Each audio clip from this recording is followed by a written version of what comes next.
Trade Center 7 collapsed because of fires fueled by office furnishings. It did not collapse from explosives or from fuel oil fires.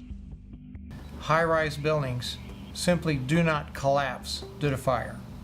There has never been until 9/11 an experience where a high-rise building that was steel frame completely collapsed. There have been fires burned longer in similar structures without any collapse.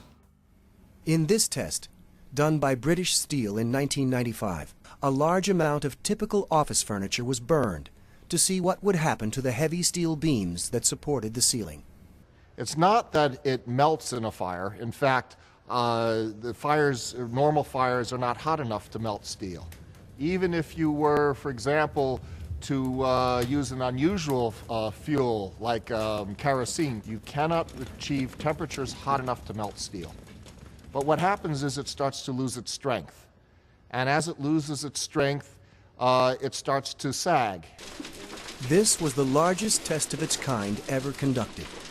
It showed how unprotected steel can be distorted, even by a normal office fire. But as is typical in steel buildings, the structural beams only slowly and progressively warped and sagged. There was no chance of a sudden collapse. In my previous career as a firefighter, normally you'd never be afraid to go into a Type 1 building because they're not combustible, and you would just charge at it and put the fire out. Never in my training were we ever taught that these type of buildings could just collapse in on themselves. There's definitely much more going on than just fire. The World Trade Center 7 building reminds me of the Meridian Bank building in some ways in Philadelphia. The Meridian Bank building is a 38-story skyscraper that burned for 18 hours in 1991, suffered extensive damage from the fire, but did not collapse. NIST tells us that this collapse mechanism, starting with thermal expansion, that worked its way upward and outward through the building, in a matter of seconds, there's not enough time for the building to collapse the way that NIST tells us it collapsed.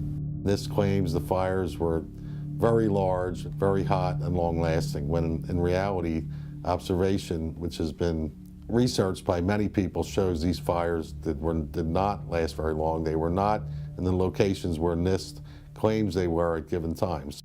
I'm a fellow of the American Institute of Architects. For the 40-plus years that I've been practicing architecture, I have designed a variety of buildings from small houses to high-rise office buildings. Some of the high-rises that I've worked on are 1 shell and 2 shell here in Houston. I was project manager for a 22-story office building in Akron, Ohio. Later in the day, when World Trade Center 7 collapsed, they had already showed us pictures of a few fires in that building, and I mean, they weren't even raging. And how could that cause a building to collapse as if it were imploded? Couldn't happen.